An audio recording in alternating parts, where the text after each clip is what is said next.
This is a friendly dialogue. So nakikita naman ninyo dyan. So, before I start, pakilala muna natin ang ating mga debatista sa panig ng affirmative, no? So, definitely Catholic ang affirmative dito. So, pakilala ka muna, Uncle Boy Letra.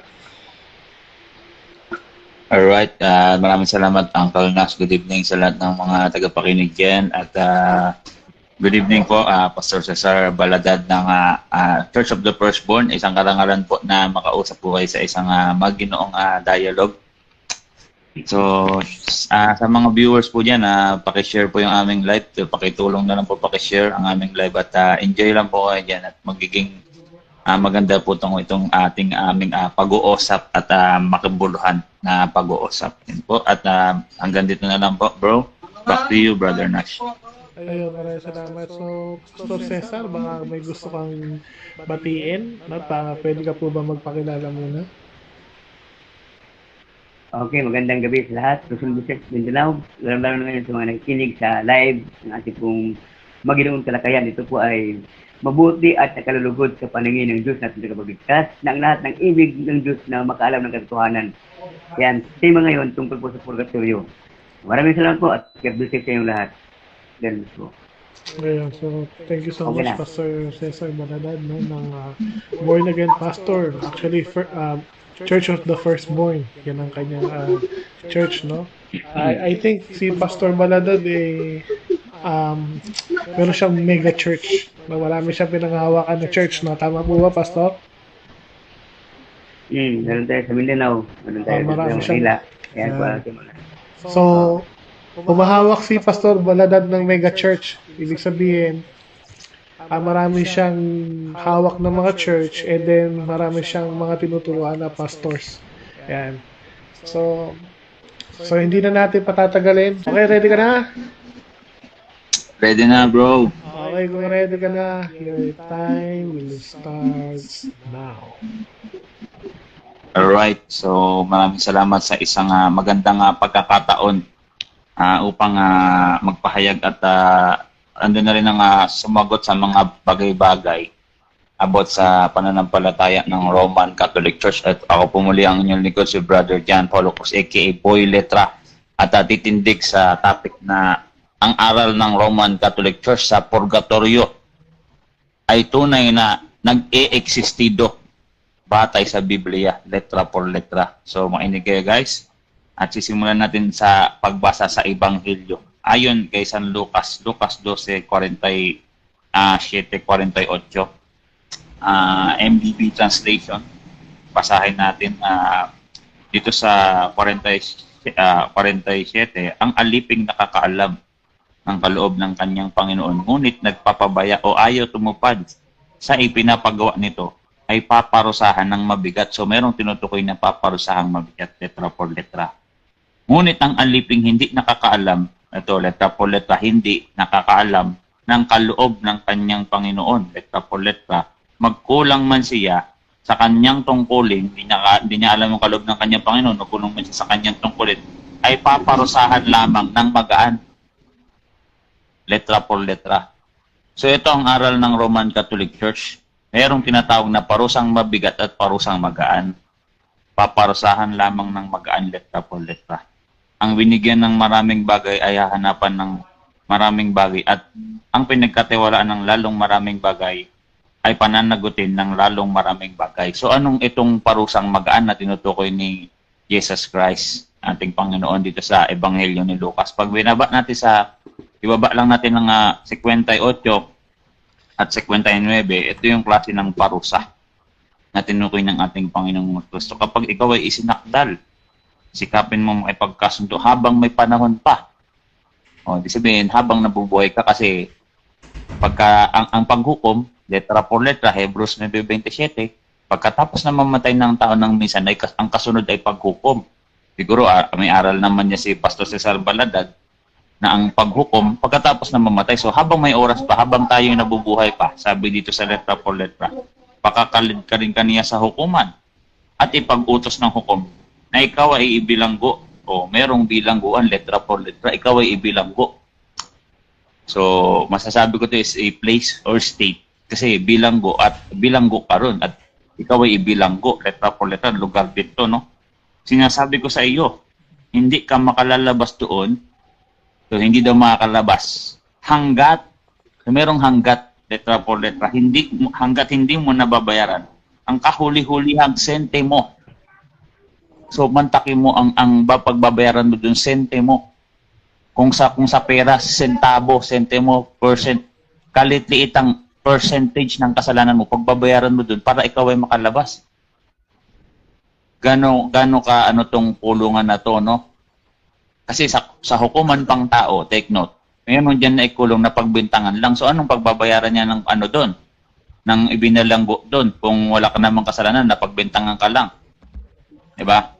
So itong bilangguan na to, ito ay masasabi natin na talagang pagbayaran mo yung kasalanan mo, ito ay perfect judgment kung tawagin. O perfectong hukom. So, sino lang po ba ang may kakayahang gantong katangian na maghukom sa tao? Siyempre po ang ating Panginoong Diyos, no? Letra por letra. Awit 39. Ang Diyos ay hukom na matuwid, letra por letra. No? At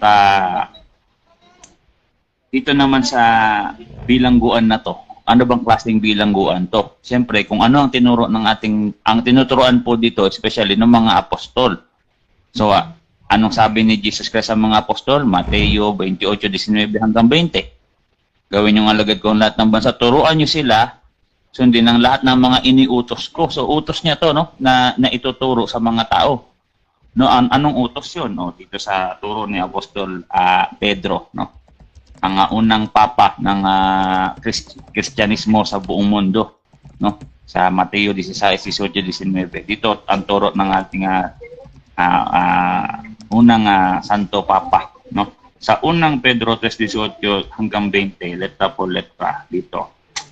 Sapagkat si Kristo man ay minsang nagdusa dahil sa mga kasalanan, ang isang matuwid dahil sa mga di matuwid, upang kayo'y madala niya sa Diyos.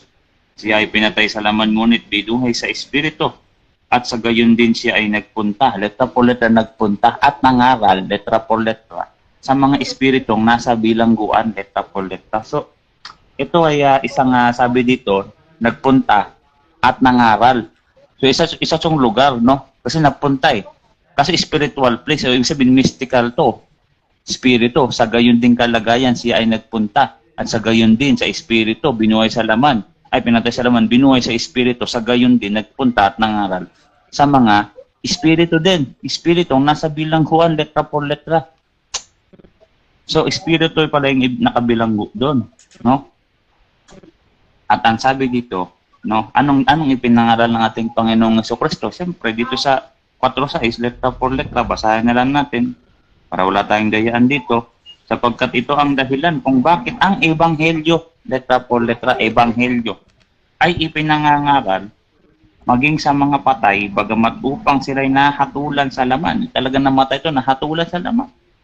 Gaya ng mga tao ay mabubuhay sila sa Espiritu tulad ng sa Diyos. So, mabubuhay sila sa Espiritu tulad ng sa Diyos. Yun yung purpose ni Jesus Christ, ang ating Panginoong Jesucristo. Sa gayon nagpunta siya sa Espiritong nasa bilangguan upang pangaralan ng Ebanghelyo ang mga namatay. Mabuhay sa Espiritu tulad ng sa Diyos. Take note, ang Ebanghelyo po, iyan ang nakakapagligtas sa tao. Alam po ng lahat ng mga nag-aaral ng Biblia yan. Diba? Anong talata? Ano ba yung talata na yan? Sa Roma yan, no? Sapagkat ang Ebanghelyo ang nakakapagligtas sa tao. So, yan. So, yung mga nasa bilangguan po, ano po bang nangyari doon? Pagkatapos niyang pangaralan ng Ebanghelyo, iyan po ay mga naligtas, letra por letra, dito sa Efeso 4:8, ganito ang sabi ng kasulatan. Nang umakyat siya sa sangkalangitan, nagdala siya ng maraming bihag. Bihag, bilanggo, kasama na dyan yung spirit in prison dito sa unang Pedro 3:18 hanggang 20, kasi pinangaralan ng Ebanghelyo eh.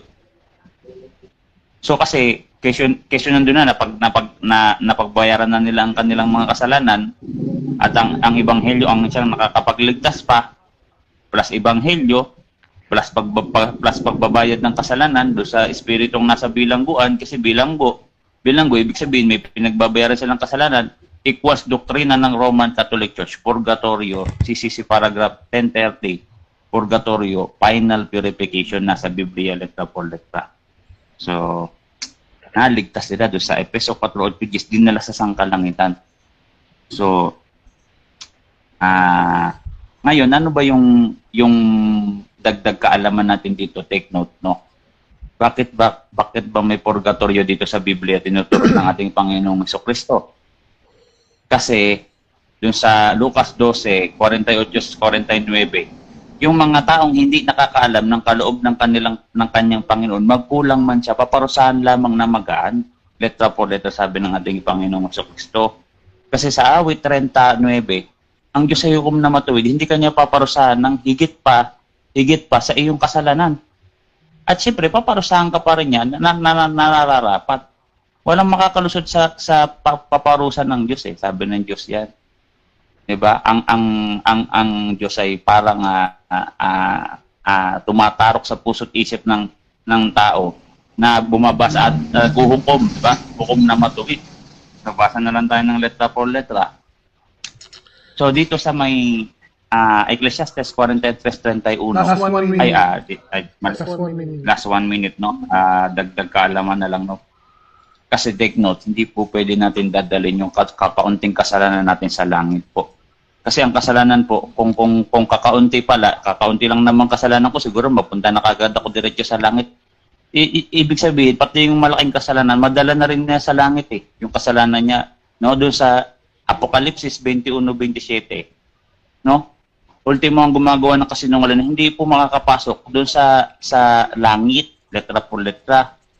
No, katiting na kasalanan mo, hindi mo po pwede yung dalhin sa langit kasi yung mga nakapasok po doon, mga nakadamit na puti po, ibig sabihin nakadamit na puti, mga dalisay, wala na silang kasalanan. No, wala na silang kasalanan, nakadamit nga sa puti nga yung damit nila doon, letra por letra. So dito sa mga unang Juan 5:16-17, mayroong kasalanang ikamamatay, yun nga mapunta ka sa impyerno, ikalawang kamatayan, Apokalipsis 20:10, letra por letra, ikalawang kamatayan, sunugin sa dagat-dagatang apoy. Pero mayroong kasalanang hindi ikamamatay, letra por letra, pero nagkasala pa rin. At ang lahat ng kasalanan ay kalikuan, ay kasalanan. Time. Time na. Okay. Okay. So, dyan po nagtatapos ang ating presentation ng affirmative side para sa topic na purgatory. Yan. So, bati muna tayo sa ating mga viewers dito sa TikTok. No? Ang viewers natin, si Ate Jo, si Joseph, no? At si yung INC na si Robin De La Rosa na talagang masugit at tagasubaybay ng mga live natin at talaga naman naiiyak siya lagi kapag nandito na natatouch siya. Yan. So si Uncle Natus, yan. Sabi ni Uncle Joseph, ganda ng poster. Yan, maraming salamat po sa appreciation, and then we really appreciate yung appreciation nyo. Yan. Si Opirlans, no? Si Opirlans, with you, sabi yan. Salamat sa inyong mga comment, no? So dako na tayo sa ating cross-examination, 7 minutes. Pastor, ready ka na, Pastor, para sa 7 minutes? Okay. Okay, kung ready ka na, Pastor, your 7 minutes will start now. Okay, ito yung unang tanong. Ano ang itsura ng lugar ng purgatorio? Letra por letra, batay sa Biblia letra por letra, ito ay mga espiritu po ang nakabilanggo dito. Tapos ito daw po, dito sa Zacarias 13:9, ang sabi ng salita ng Diyos, Zacarias 13:9, at ang ikatlong bahagi, third state, ay dadalhin sa apoy. Ibig sabihin, may lugar po, dadalhin lugar, mayroong apoy upang dalisayin. Ito daw po ay pagdadalisayin, upang dalisayin na parang ginto at pilak. Letra po. Okay. Yung lugar ng purgatorio ba? Yung ba yung kaparasahan o yun ay paglilinis? Parehas po, kaparusahan din po, temporal punishment, dahil dito po sa may Lucas 12, ikaw ay ipapabilanggo, means paparusahan. Sa Lucas 12:48, paparusang magaan. Dito naman sa unang Corinto 3:15, maliligtas ka, magdaan ka sa apoy. Dito naman sa Zacarias 13:9, dadalisayin. Multiple po yan. Letra por letra. Okay. Sunod kong tanong, yung bang lugar na kung saan pinuntahan ng Panginoon sa Kristo, anong lugar yun? Saan siya mahambing? Yun ba yung purgatorio o ano? Opo, purgatorio po yun. Batay dun sa Zacarias 13:9. Sabi po dito, letra po letra, babasahin ko. Ito, Zacarias 13:9. Teka, nag-adds pa ang aking ano. Ito. Nag-adds pa kasi. Basahin natin. Ganda kasi binabasa talaga, no? Ayun, no? Next question. Time na, Uncle. Baka naabutan na ako. Next question. Okay, din na habang hearing session. Okay. Yung bang panalangin ninyo tungkol doon sa purgatorio, para sa anong purpose nun? Yung, bakit yung pinapanalangin yung mga tao doon nasa purgatorio? Anong purpose? Dito sa Zacarias, sa ano, 2 Macabeyo 12:43-44. Babasahin na lang natin ang purpose ng pagdasal sa mga ano. Nagpalikom siya ng kaloob na umabot sa halagang librang pilak at ipinadala sa Jerusalem upang handog po, napangtubos kasalanan. Letra po, sabi dito, ihandog pantubos ng kasalanan. Ginawa ito ni Judas sapagkat naniniwala siya sa muling pagkabuhay. Ito po ay may kinalaman sa paniniwala sa muling pagkabuhay. Dahil buo ang kanyang paniniwala ng lahat ng namatay na nananatiling na makadiyos ay tatanggap ng dakilang gantimpala, ginawa ang paghahandog na iyon upang ang kasalanan ng mga namatay ay patawarin, letra po letra, upang patawarin daw po. Binasa ko po yung talata. Okay, next question. Yung bang binasa mo sa Macabeyo na 2:14 hanggang pababa, yun ay handog na para sa mga patay. Handog para sa mga patay. Pantubos. Opo, dalawa po siya. Meron pong handog na librang pilak, pangtubos ng kasalanan. Meron din pong pananalangin sa namatay. Look, 2 Macabeyo 12:43-44-45. Letra po. Ganon din po yung ginawa ni Nehemias dun sa verse 6 na ipinalangin niya yung kanyang mga ninuno ni Nehemias, propeta Nehemias. Sa Hebrews, next question. Next question. Yung bang binanggit dun sa 2 Macabeyo ng 12:44-45, pantubos yun sa mga namatay o ano yung pantubos na yun? Para saan yun? Sa namatay o sa buhay na pantubos? Sa namatay po letra, ay nagpalikom siya ng kaloob na umabot sa halagang 4 na librang pilak at ipinadala sa Jerusalem upang ihandog pantubos sa mga kasalanan na ginawa ni Judas. Naniniwala siya sa muling pagkabuhay ng mga namatay. Letra po letra. Sa talatang 45, ginawa niya ang paghahandog na yun upang ang pagkakasala ng mga namatay na ito ay patawarin, letra po letra. Doon sa 44, ipanalangin ng mga namatay. Yun po. Letra po letra. Next question. Yung ginawa ni Jesus sa kaligtasan, yun ba ay pangtubos o para saan ba yun? Yung ginawa ni Jesus sa atin para saan yun? Pangtumbos din po yun, letra po letra. Dito sa Lucas, sa 1 Pedro 3:18 hanggang 20. No, tinubos niya rin po pati yung mga namatay, kaya nga po sa gayon din kalagayan siya ay nagpunta at nangaral sa mga espiritong nasa bilangguan. So pati yung nasa bilangguan po na si espiritu, kasama na rin po dun kasi pinangaralan niya po yun ng ebanghelyo. Letra po letra. Ang ebanghelyo nakapagligtas plus pagpaparusang magaan para mapatawad ang kanilang kasalanan plus pagdadalisay na apoy. Okay, next question. Yung bang ginawa na panalangin sa mga patay, hindi pa ba sapat yung pagtubos sa kasalanan na ginawa ni Jesus Kristo sa krus? Hindi pa ba sapat yun? Dito sa may Lucas unang Pedro 3:18 hanggang 20. Pagkatapos niya pumamatay doon, pinangaralan niya pa po yung mga nandoon sa bilangguan. Tapos bukod doon, siyempre, kung sino man na sumampalataya doon, siyempre maliligtas ang ebanghelyo, nakakapagligtas. Yun nga po yung kamatayan ni Kristo. Kaya nga po, pati yung mga namatay, extension po yan ng pagmamahal sa atin ng Diyos. Kasi yung paghahandog po ni Kristo, no, paano kung magkasala tayong ulit? pagkatapos nating matanggap ang katawan ni Kristo sa simbahan, ang Eucharist, hindi pa rin po tayo makapasok sa langit. Kaya nga, merong purgatory, extension po yan ng Okay, next question. Yung bang mga patay na pinangaralan ni Jesus doon sa bilangguan, sa anong panahon yun namatay, yung mga tao na yun? Sa anong panahon yun? letra po, sabi dito sa panahon po ni Noe. So, ibig sabihin po, yung purgatory existed na since simula sa pulpa ng merong mga taong nagkakasala ng magaan dun sa Lucas 12, 47, 48, kama 58, 59, sa unang 44:6, no, maliligtas ka po, magdaan ka sa apoy, letra po, letras Zacarias 13:9, Apokalipsis 21:27, hindi po makapasok yung kakaunting kasalanan sa may langit. Kaya nga po, merong pagpapako sa krus kay Kristo para maligtas tayo sa impyerno. Pero it doesn't mean na hindi tayo dadaan sa temporal punishment. Next question. Yung, ano po yung Time, kasalanan na time. ikaw mamatay na sabi mo? Time. Time. Ayan, nabot po na time. Okay. So, dako na tayo sa ating 10 minutes. But before that, so bati tayo ng mga nanonood. Yan, si Ate Jo, sa mga nandito live, batiin ko na.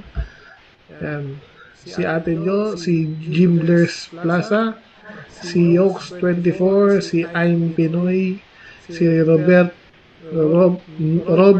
Fortunato, no? Si Young Guardian, yan, si Young Guardian Angel at si Uncle Nato sa mga nanonood ng live. So, yan, dako na tayo sa ating 20 minutes at 10 minutes presentation ng ating negative. So, Pastor Cesar, go ahead. Your 10 minutes will start Okay. now. Okay, magandang gabi po sa lahat. Ito po ating po napakinggan kanina sa kanyang pong pahayag na kung saan po yung kanyang presentation dito po sa tungkol sa purgatorio. Doon po sa isang lugar na kung saan po apoy o yung kanyang pong binanggit ko na yun po ay apoy dahil po ay ika nga doon sa ginamit niyang unang Korinto 3:15 na yung po idadarang sa apoy at sila'y ligtas. Ngayon po, kung ito pong ating pong babatayan dito na pantubos po sa kasalanan, yung tinatawag niya dito sa Makabiyo, na handog pang tubos sa mga patay. Ano po pala ang purpose doon ng Panginoon na mayroon pa palang isang solusyon pa na pwede pala ipanalangin yung patay sa mga buhay, ipanalangin para maligtas. Kaya ano pa pala ang silbi doon sa pagkapako ni Kristo sa krus na mayroon pa pala silang pamamaraan na ang mga makasalanan ay idalangin para sila ay linisin sa purgatorio. Kung tutuusin po, at kung ating titingnan dito, may isang lugar po dito na kung saan mayroon pong lugar po na tungkol po sa dalawang lugar na ang tao po pag namatay, kung saan sila pupunta. Ganito po ang nasabi sa Lucas 16:19, ganito po yung tungkol sa pagkamatay ng isang mayaman at si Lazaro. Na ating titingnan dito, mayroon din dito yung lugar na kung saan po, ang lugar po ng mayaman ay doon po sa lugar ng pagdurusa na kung tutuusin, sabi niya, isausaw mo ang daliri ni Lazaro sapagkat mainit ang lugar na ito. Kung ating ihambing yun po yung lugar na kung saan po, Hades. Yung pong purgatorio pala, yan po yung katumbas ng Hades sapagkat ito pong nakalagay dito sa tinatawag na libingan ng mga patay.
nalaglag ka. Nalalaglag No? nag-down yung internet. Oo pa. Ulitin ko yung presentation ni Pastor. Oo pa, ulitin mo siya. Tapos, lakasan mo, boses mo, Pastor, para marinig ka ng mga, viewers. Medyo mahina eh. Sayang naman yung message mo. Sige. Oo. Oo nga, okay. So, yun. Ulitin natin, back to 0. Okay. So, back to 10. 10 Bigyan mo minutes. lang kami ng key. 10 minutes ulit. So, Pastor, Okay, sige. 10 Okay. minutes ha. Pasensya na Okay, 10 minutes. nahulog yung signal ko. Sige. Okay, magandang gabi po sa inyo lahat uli. At ito po yung ating pong presentation na kanina po, kanya pong pinapahayag ni Boy Litra ang patungkol po sa purgatorio. Nung atin siyang tanungin doon sa purgatorio kung ano ang itsura nito, ang sabi niya, ito po yung apoy. Ibig sabihin, yung pong sinabi niya dito sa aklat po ng unang Pedro 3:18 na kung saan po ang Panginoon ay nangaral doon sa libingan ng mga patay, na kung saan po, sabi niya, yun din po daw ay apoy. Ibig sabihin, itong purgatorio pala ay apoy. Kung ating tignan dito po sa aklat ng Lucas, sa 16, dito po sa Mayaman at si Lazaro, na kung saan mayroon pong dalawang klaseng lugar dito na lagayan ng mapatay. Nung namatay ang mayaman, dinala siya sa tinatawag na Hades. At ang Hades na ito, ang sabi ng mayaman, kung maaari ang Abraham, isawsaw mo ang daliri ni Lazaro sapagkat mainit sa lugar na ito. Kaya tamang-tama yung kanyang presentasyon na ito pong purgatorio ay ika nga, para pong apoy. Ibig sabihin, ang tawag nito sa Biblia, Hades. Kaya wala po siya nabasa litra por litra sa Biblia na purgatorio. Pero dito po sa aking babasahin, dito po ang itsura po ng apoy dito, ito po tinatawag na Hades. Ang Hades po, ito po ay lugar ng pagdurusa. Kaya ang mayaman po ay nag-utos kay Abraham na isawsaw ang daliri ni Lazaro sa tubig upang malamigan ang kanyang dila sapagkat mainit ang apoy na ito. Isang paghihirap pala ito. Kaya doon po sa kanyang presentasyon na ang purgatorio ay isang apoy. Ito po ay nangangahulugan dito sa Biblia na wala siyang nabasa na litra por litra na purgatorio. Yan po ang ating pong medyo hinahanap dyan, no? Na wala siyang nabilanggit nun na talata sa Biblia na literal na purgatorio. Kundi ang kanyang presentasyon, ang purgatorio ay isang lugar na apoy. Dito sa Biblia po, mayroon pong isang lugar na kung saan pinagdalahan po ng mga patay. Ang tawag dyan, si Lazaro ay dinala doon sa tinatawag na Abraham's bosom o piling ni Abraham. At itong mayaman naman na napasasa at sakim, dinala naman sa isang lugar na pagdurusa na ang tawag dito Hades. Ngayon po, kung ating titingnan dito, kung ang purgatorio na kanyang binanggit ay wala siyang binanggit na litra por litra na purgatorio, kaya po dito natin siya ngayon hahanapan saan sa talata sa Biblia na may purgatorio. Sapagkat sa Biblia po, mayroong lugar na dalawa dito na tinatawag na Abraham's bosom at saka yung Hades. Na ang Hades, ito po ay apoy din po ito. Na ang tao dito ay naghihirap dahil mainit ang lugar na ito. Kaya sa aking presentation dito, aking patunayan na walang literal na purgatorio na binanggit niya dito. Kundi ang lugar dito na pinaglagyan ng mga patay, dalawang klase po ang kalagayan. Abraham's bosom na pinagdalhan kay Lazaro at ang Hades na pinagdalhan naman ng mayaman na sakim. Na ibig sabihin pag sakim, yung po yung makasalanan. Okay, ngayon, ang sabi na dito, ang Panginoon daw ay nangaral doon sa bilangguan ng mga patay na panahon ni Noe. Kung ating titingnan dito, matagal na panahon na yung nakabilanggo doon sa tinatawag na bilangguan na yun. Kung sakali mayroong purgatorio na tinatawag. Dapat yung mga tao na yun na panahon ni Noe, kung mayroong mga doktrina na ganyan, na ipanalangin yung mapatay na yun, dapat yung mapatay na nasa libingan, dapat ay wala na yun doon, kundi naligtas na yun. Bakit? May paghatol na yun, na unang paghatol doon, yung panahon ng pagbaha ng mundo, yung ginuno ang mundo. Yun po, yun, meron na po yung mga paghatol na yun, meron ng kaparusahan. Kaya yung yung nakabilanggo doon sa tinatawag niya na pinuntahan ni Jesus, yun po yung mga tao na ayaw makinig doon sa paanyaya ni Noah na umakyat sila sa barko, sa daong. Yun po yung mga patay na yun na matitigas ang ulo. Kaya pinuntahan ni Jesus, pinangaralan, at sila nga po ay nakarinig ng Ebanghelyo at sila ay naligtas. Kaya hindi po yun matatawag na purgatorio. Bakit po? Kung totoo na ang panalangin sa mga patay, dapat yun, sabi na existido na ang purgatorio. Kung purgatorio yun, yung lugar na yun na pinuntahan ni Jesus, dapat wala ng patay doon. Bakit? Ipanalangin pala yung patay. Ang tagal na panahon yun. Biro mo ilang panahon na yun bago kayo inuwa hanggang kay Jesus. o ilang panahon yun nakalipas. Ibig sabihin, hindi po yun purgatorio. Bakit po? Kung ang purgatorio ay panalangin ng mga buhay para maligtas, dapat wala ng tao doon sa libingan na yun. Kaya po, masalimuot po na doktrina itong purgatorio sapagkat wala po matibay na pundasyon. Sapagkat ang Panginoon nga, ang kanya pong pagtubos sa atin pamagitan ng dugo. Oh, yun po yung dugo na pangtubos doon. Nung una, ang pangtubos ay mga dugo ng mga hayop, bisirong kambing, baka, kordero. Subalit ang ating pong katubusan sa ating panahon, nung si Kristo ay siyang kordero na inandog, yun ang panglinis ng kasalanan ng sanlibutan. Kaya itong purgatorio na doktrina ng Katoliko, yan po ay imbento lamang at walang matibay na basihan sa Biblia.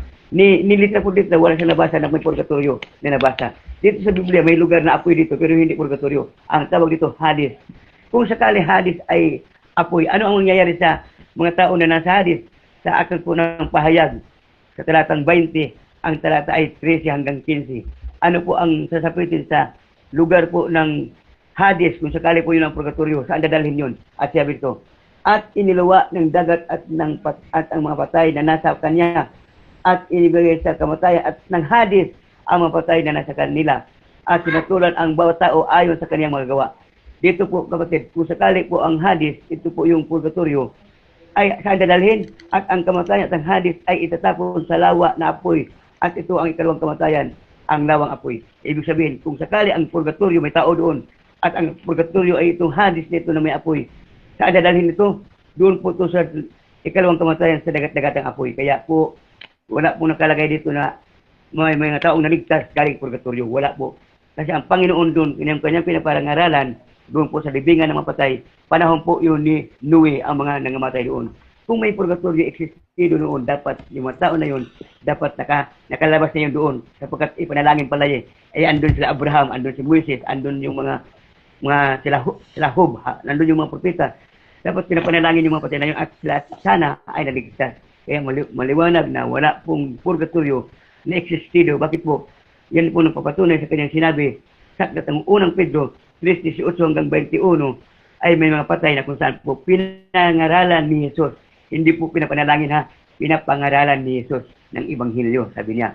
Kaya maliwanag po na ang doktrina ng purgatorio na idalangin ang mapatay, yan po ay wala pong katuturan at wala pong kahinatnan na doktrina. Hindi po totoo yan. Bakit po? Ang purgatorio po, kung ating titingnan, sabi niya apoy. Kung apoy ang purgatorio, yun po yung lugar ng pagdurusa. Kaya sa Biblia po, wala pong purgatorio na nababasa litra por litra. Kaya sabi niya, litra por litra, siboy litra. Basahin mo mamaya ang purgatorio, litra por litra. Saan talata sa Biblia? Purgatorio. Yan po ang aking kahilingan at ang aking oras ay matapos na. Kaya sa aking pong papahayag ngayon, na ito pong aking pong negative side, aking tinututulan na ang purgatorio po ay hindi po ito doktrina ng mga apostol at hindi doktrina ng ating Panginoong Jesucristo. Saan ba naligtas ang mga tao? Ang sabi nito sa aklat ng Roma 1:16, at sa Ebanghelyo, ito ang kapangyarihan na magligtas sa bawat sumampalataya sa pangalan ng Panginoon. Kaya ang ating pong kaligtasan ngayon ay hindi po doon sa ipanalangin ang mga patay para maligtas, kundi ang ating kaligtasan doon po sa Ebanghelyo na ipinangaral ni Apostol Pablo, ang Ebanghelyo na kung saan po tungkol kay Jesucristo namatay at muling nabuhay ayon sa kasulatan. Nasusulat unang Korinto 15:1 hanggang 4. Last 2 minutes. Kaya maliwanag po ang ating pong doktrina. Sabi ng Apostol Pablo, ito pong Ebanghelyo na kung saan po ang Panginoon ay namatay at muling nabuhay ayon sa kasulatan. Ito po ang Ebanghelyo. Hindi po dito sabi na idalangin ang patay. Doon sa purgatorio, wala po tayong mababasa litra por litra. Yan po ay invented na doktrina ng Katoliko at yan po ngayong ginagawa nila tuwing araw ng patay na pupunta sa sementeryo upang idalangin ang mga patay doon. Yan po ay wala pong assurance, wala pong matibay na katotohanan yan sapagkat wala po sa Biblia yan. Sabi dito sa unang Korinto 15:1 hanggang 4 ay ganito. Ngayon mga kapatid, ipinaalala ko sa inyo ang magandang balita na ipinangaral ko sa inyo na tinanggap ko naman at inyong pinapanghawakan na sa pamamagitan nito ligtas kayo kung mataga ninyong iingatan ang pananampalataya. Yan po yung Ebanghelyo na kung saan po pinangaral ng ating Apostol Pablo. Wala pong kaligtasan dito na sabi na idalangin ang patay doon sa purgatorio. Walang doktrina ang Apostol at walang turo si Kristo tungkol sa doktrinang yan. Kaya yan po ay imbento ng Katoliko doon po sa mga patay na idalangin para maligtas doon sa purgatorio. Ngayon po, ang sabi na kanina, ang apoy ay paglilinis at dalawa po at mayroong kaparusahan. Alin ba talaga ang purgatorio? Lugar ng paglilinis o lugar ng pagdurusa? Yan po ang ating bigyan diin. Ano ba talaga ang specific na lugar na yan? Paglilinis ba yan para maligtas ang tao o kaparusahan yan? Bigyan niya na mamaya ng specific na definition ang lugar ng purgatorio. Ito ba'y lugar ng paglilinis o lugar ng pagdurusa? Kung yung lugar na yan, kung paglilinis, ang ating pong kaligtasan ay ang Panginoon. Unang, sa aklat po ng Juan 1:29, Kordero ng Diyos na nag-aalis ng kasalanan ng sanlibutan. Yung dugo ng Panginoong Jesucristo, yun po ang naglilinis ng ating kasalanan. Salamat po. Salamat. Oo. So maraming salamat kay Pastor Cesar Baladad ng pakilala ko lang isang mega church yan, no? Si Pastor. So marami siyang mga pastor na hinawakan and marami siyang mga churches. So batiin lang natin ang mga nanonood sa atin live dito sa TikTok. Si Uncle Sara Rugal, yan live, no, nanonood. At si babala natin konti. Si Joseph, si your grand angel, your bodyguard angel, something. No, ayan si Ate Jo, syempre yan, masugit natin taga panood, si MCG. Yan. So maraming salamat sa pag-dropping by dito sa sa ating live sa TikTok. So dako na tayo sa ating rebuttal. Question and answer. Static. So ready ka na Boy Letra para sa pagtatanong? Pwede na ako bro, mag-start magtanong. Sige, kung ready ka na bro, you may take your 7 minutes bro. Alright, so Pastor, aware ka ba na itong salitang purgatorio based to sa Latin? Kasi ang sabi sa Biblia, letra por letra, 1 Corinto 12:28, ang mga mamumuno sa iglesia ay nagsalita sa iba't ibang wika, letra por letra, kasama yung Latin. Tanggap mo ba yun, Pastor Cesar, itong purgatorium galing sa Latin? Okay, yung pong wika, mayroon tayong tinatawag na Latin, Griego at Hebreo. Tanggap po yung kaso lang, sa ating pasta ngayon, saan po specific sa talata na mayroong purgatorio kahit Latin? Saan talata yan? Kasi meron ditong Latin dito na sa Sicily. Okay. Talata. So, sunod na tanong ko, dito sa Hebrews 1:3, letra por letra, sa Latin Bible. Binasa natin letra por letra dito. Ito, basahin ko. Quote ko na lang para din na mabilis. Purgationem feccatorum passion, ibig sabihin pagdadalisay ng mga kasalanan. Nabasa ko po ba dito yung salitang purgationem? It means sa derived na purgatorium.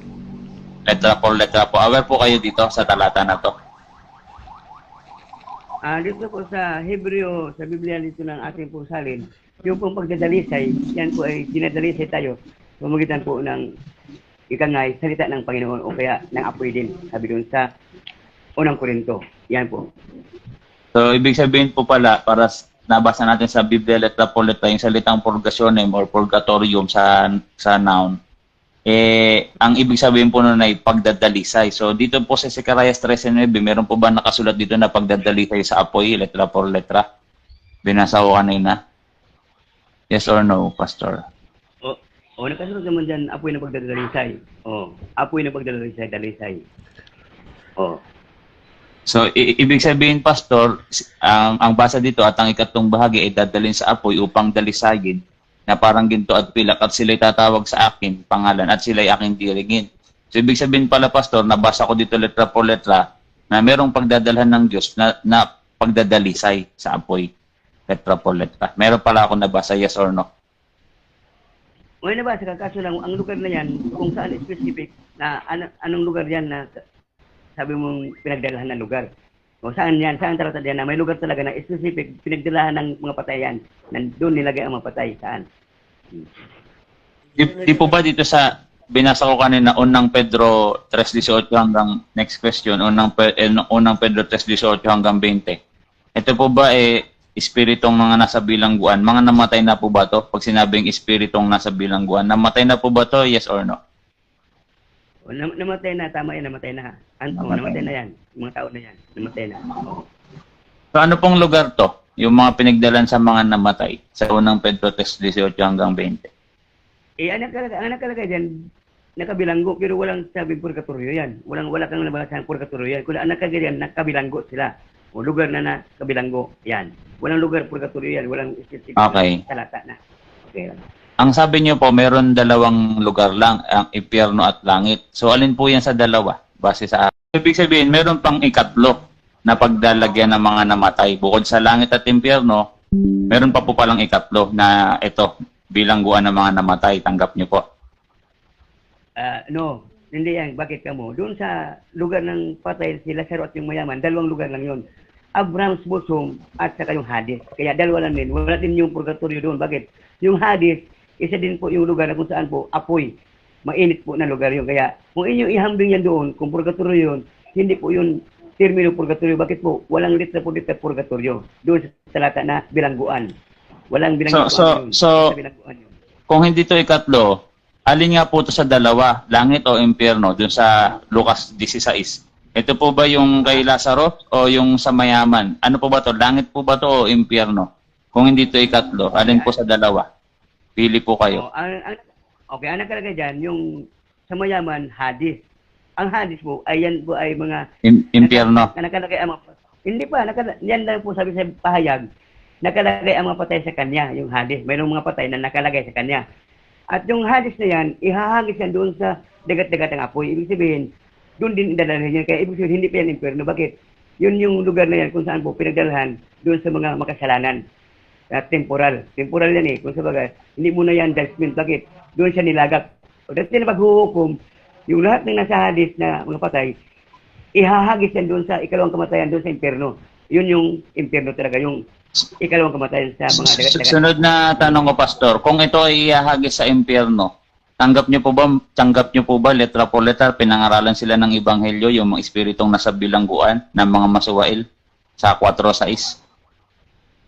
Yung pong binasa mo doon sa Pedro. Yes or, Pedro, yes or no? Oh.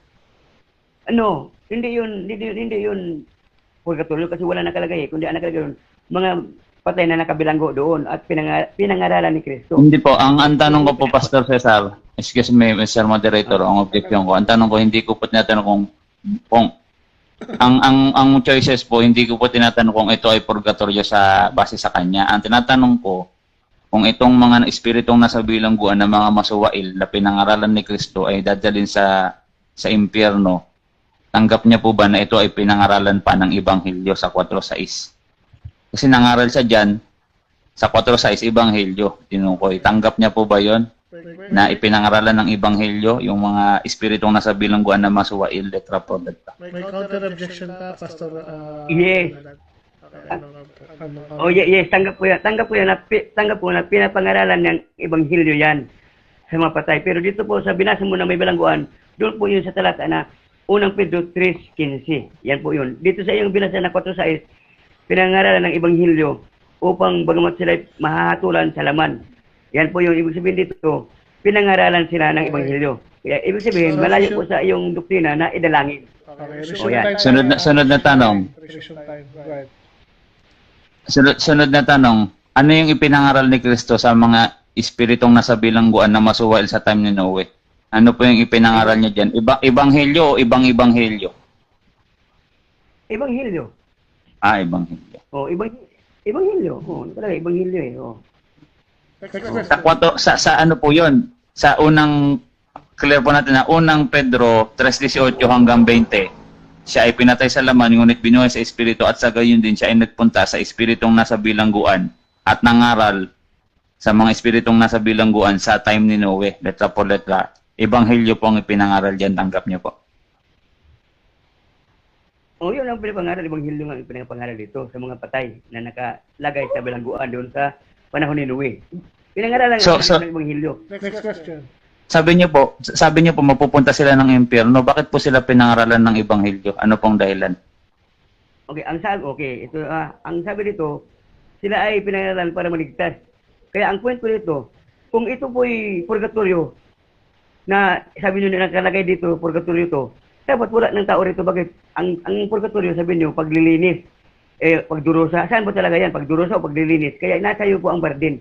kung ano ba talaga ang specific na lugar na yan. Paglilinis ba yan o kaparusahan? Yan po yung aking ano. So ang ibig sabihin po, Pastor, ito palang espiritu ng sa bilangguan, hindi pala to dadalhin sa impyerno kasi pinangaralan ng ebanghelyo kasi sabi nyo kanina.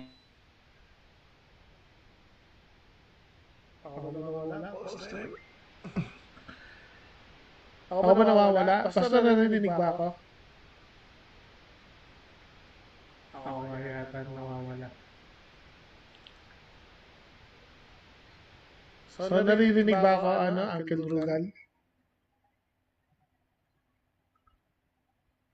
Ako ba nawawala? Ayan. O, naririnig naman ako. Nawawala ako doon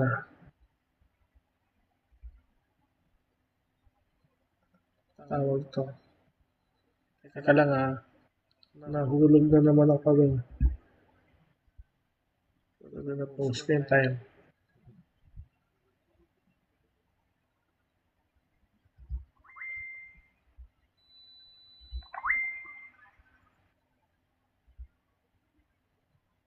Pasok tayo. Katubusan yun, ibig sabihin, yung lahat ng ating kasalanan na nagawa, yun po yung pangpalinis, yung kanyang dugo. Kaya sabi sa Juan 1:29, Kordero ng Diyos na naglilinis ng kasalanan sa sanlibutan. Kaya paglilinis po yun, kaya walang binanggit kung anong kasing kasalanan. Lahat po ng kasalanan yun ay nilinis ng dugo ng Panginoon. Naririnig ba ako, bro? Yun po yun. Naririnig ako. Ulitin ko yung tanong ko, yung pagkamatay po ba ni Kristo sa krus, kasama po ba dun pati yung hindi mo napagsisihan na bigla kang namatay? Hindi mo napagsisihan yung kasalanan mo. Kasama po ba dun tinubos ni Kristo? Ang sabi po ba dun, lahat ng kasalanan, pati yung future mo na kasalanan na hindi mo napagsisihan, kasama sa pagtubos ni Kristo. Saang talata po yun mababasa? Ayan.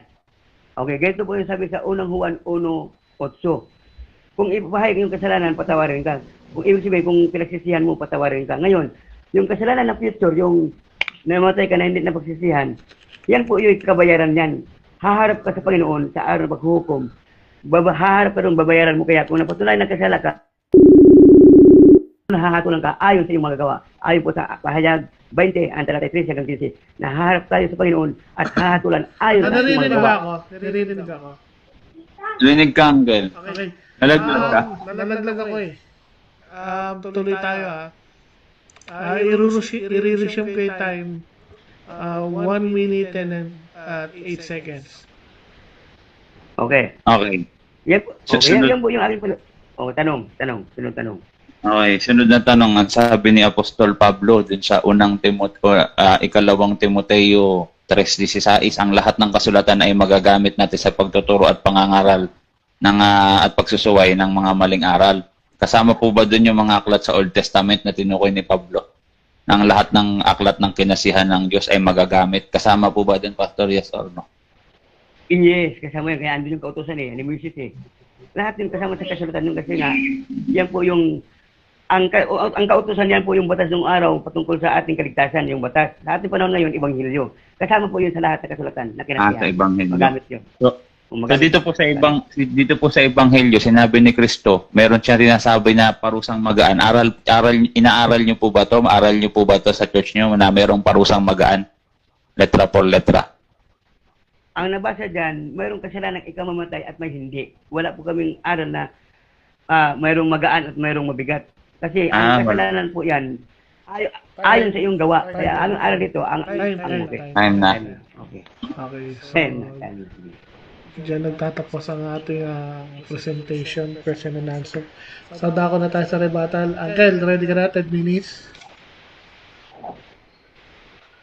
Ready na, Uncle. Okay, kung ready ka na, you may take your 10 minutes, bro. Right. Alright, no? Ang unang premise ko, ba't ko sa kanya, sabi niya hindi ko nabasa yung letra purgatorio. Actually, binasa ko na po kanina, yung si Zacarias 13:9 at ang ikatlong bahagi, means third state, ikatlong bahagi, third place, ay dadalhin sa apoy na may apoy, letra por letra, upang dalisayin. Yung salitang dalisayin, kaparehas lang din po yung word na yan doon sa Hebrews 1:3 na purging, dalisayin. Sa Latin po na i-translate yan ng purgationem, na i-derive po yan into ay proper noun na purgatorium. Kasi po dun sa unang Korinto 12:28, iba't ibang wika po ang ginagamit ng iglesia. At kailan lang po nagamit ng iglesia ang English at Tagalog. Therefore, priority po talaga ang Latin, Greek at Hebrew. Kasi ang aral po ng Roman Catholic Church is tradisyon. Ang ibig sabihin ng tradisyon, naman ng aral. O ngayon, kung naman na yan, Asian po yan. Ang lingwahe po yan, Greek, Hebrew, Latin, asahan nyo na po yan. Dahil ang aral po namin ay galing pa po sa saligan ng mga apostol. Ikalawang Korinto ay ikalawang Tesalonica 2:15. Galing pa po mismo sa mga apostol. At nung sinabi niya ang ebanghelyo, meron din po sa ebanghelyo kasi sa Dos Macabeo, i-set aside niya yun kasi Old Testament. Ngunit dito tayo sa ebanghelyo. Akala niya po yung unang Juan 5:15-16 yung tinukoy ko. O unang Juan 5 ay unang Juan 3 yata. Unang Juan 3 o 5 na kasalanang ikamamatay at kasalanang hindi kamamatay. Meron din po kaming aral niyan, venial sin at mortal sin. Pero hindi po yan ang tinutukoy ko. Yung ebanghelyo po mismo ayon kay San Lucas na parusang magaan. Basahin ko po, Pastor, no? Kasi na lumabas po sa bibig nyo kanina, Pastor Cesar, nagulat po ko na wala po pala kayong aral na parusang magaan. Yan po yung kaninang huling statement na nasabi nyo. So, babasahin ko po, Pastor Cesar Baladag, ito po ang ebanghelyo. So, ang ebanghelyo po, letra por letra, as a premise muna, no? Roma 1:16, ang ebanghelyo, ang siyang nakakapangyarihan ng Diyos na nakakapagligtas. Unay sa mga Hudyo, maging sa mga Grego. Pangkalahatan na po ito, Hudyo at Grego na. No, at kung sino man na sumampalataya dito, maliligtas. Kung sino man ang hindi sumampalataya, hindi maliligtas. Marcos 16:15-16. So, ang sabi dito sa Ebanghelyo, ayon kay San Lucas, babasahin natin ang letra por letra. Meron po ba dito tinuro na parusang magaan? Meron po, letra por letra. Ito, Lucas 12:47. Ngunit, ang aliping, sabihin alipin ni Kristo, siyempre, hindi nakakaalam ng kaloob ng kanyang Panginoon. Panginoon eh. Ibig sabihin, meron siyang ignorance. Hindi niya alam ang kaloob ng kanyang Panginoon. Sabi dito, magkulang man siya sa kanyang tungkulin, ay paparusahan lamang ng magaan. Letra po, Pastor Cesar Baladat ng Church of the Firstborn. Sa ibang salin po yan, ay papaluin ng kakaunti. Parusang magaan. Letra po sa MBB translation. Kung hindi mo alam ang kaloob ng kanyang Panginoon, means ignorante ka. Kagaya na lang sabihin na natin ng mga kaya po ninyo, Pastor Cesar Baladad, magkulang man po kayo dahil hindi niyo po alam ang kaloob ng inyong Panginoon, means kasi pare-pares naman nating Panginoon, tinuturing na Panginoon ng ating Panginoong Jesucristo. Bagamat hindi niyo po alam kasi itong parusang magaan, part po ito ng kaloob ng ating Panginoon. So, magkulang man po kayo, Pastor, at welcome po kayo sa pagpaparusang magaan. Roman Catholic Church Doctrine, Purgatory. Sa baba, ang sabi dito, lugar pa rin to. No?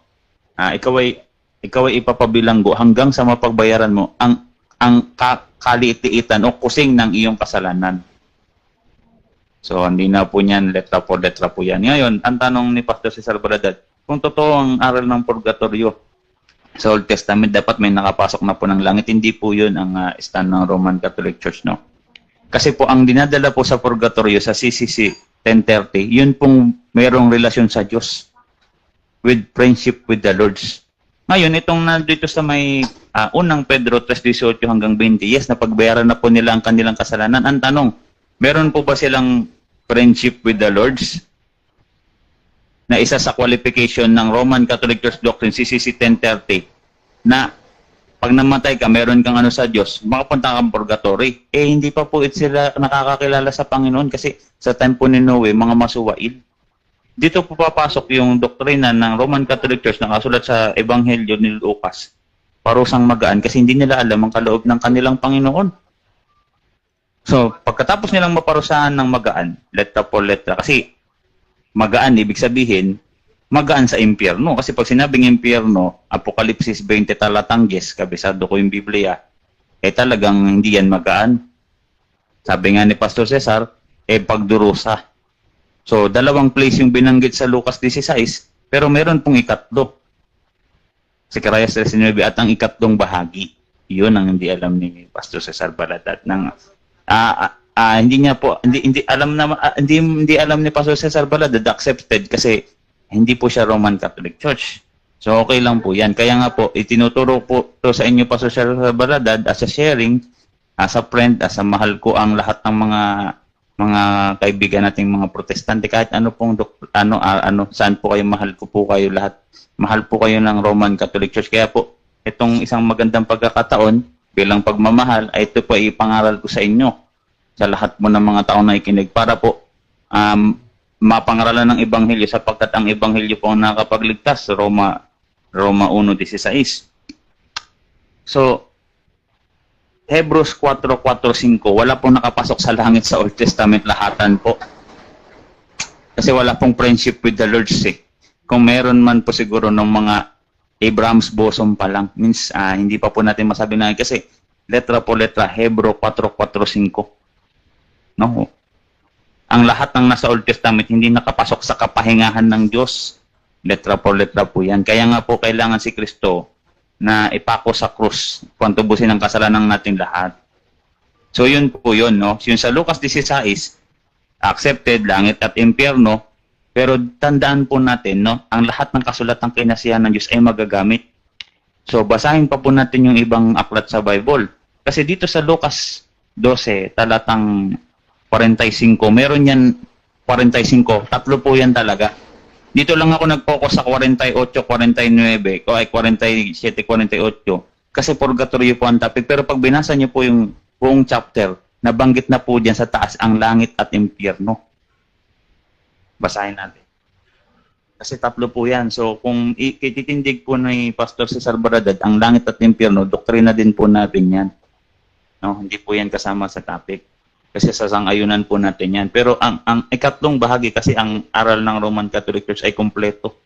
No, basahin natin dito sa MVP translation o kahit anong salin, no? Last 2 minutes o last 2 minutes, salamat. So dito sa 44, sinasabi ko sa iyo, papamahalain siya ng kanyang Panginoon ng lahat ng ari-arian. Yan, yung langit. May nabasa na tayong langit. Sa 44 o sa 45, ngunit kung sasabihin ng alipin, ayon iyon sa kanyang sarili, matatagalan pa ang pag-uwi ng aking Panginoon. At dahil dito'y pagmamalupitan niya ang kanyang kapwa niyang alipin, lalaki at babae. At siya ay kakain at mag-iinom at maglalasing. Ngunit sasadyain niya po ang kanyang kasalanan. Kasi sinabi niya, matatagalan pa naman eh. So sasadyain niya. Anong parusa dito? Basahin natin ng letra po letra. Darating ang kanyang Panginoon sa araw na hindi niya inaasahan. Hindi niya inaasahan eh. At sa oras na hindi niya alam. Buong lupit siyang parurusahan. Ito po yung pagdurusa. Buong lupit ka po buo. 100% po ang parusa dito. So hindi rin po tayo tutol sa impyerno. Ang tanong, yung ikatlong bahagi sa Sicarias 13:9 nabanggit po dito. Basahin natin yung baba. Letra po letra. Ang aliping nakakaalam ng kaloob ng kanyang Panginoon, ngunit nagpabaya siya o ayaw niyang tumupad sa ipinapagawa nito, parurusahan ng mabigat. Oo. Sa 48, ngunit ang aliping hindi nakakaalam ng kaloob ng kanyang Panginoon, paparusahan lamang na magaan. Iyan po yun, Pastor Cesar Baladat. So, ito po ang kumpletong aral ng Ebanghelyo ni Lucas na nasa Roman Catholic Church exclusive po. Pati lahat ng mga Katoliko naniniwala sa purgatorio. Ito po ang kabuuan ng katotohanan ng aral ng Panginoong Jesucristo. Merong langit, merong impyerno at merong purgatorio. Equals doctrine of the Roman Catholic Church. CCC paragraph 1030, 1030, purgatorio, third place, 10, sa pababa na po yan. Pati po final judgment, pre-judgment, aral po yan ng Roman Catholic Church. So hindi po kami tutol dyan. Ang tutol lang po kami, yung dalawa lang. Kasi third state, letra po letra. Time.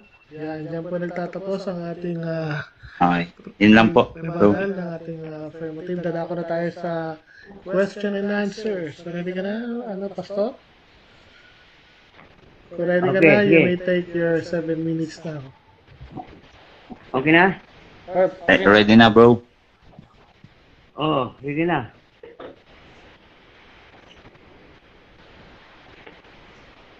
Sabi Tanong mo? po. Apo. Tanong. Itong tanong. Sinabi mo kanina na okay, dadalhin sa apoy upang dalisayin.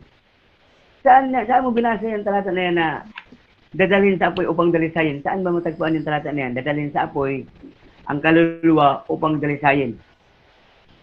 Dalawa po, no, doon sa Zacarias 13:9, at ang ikatlong bahagi ay dadalhin sa apoy upang dalisayin, na parang pagdadalisa sa ginto at siya itatawag sa aking pangalan, quoted po ni Apostol Pablo, unang Korinto 3:15.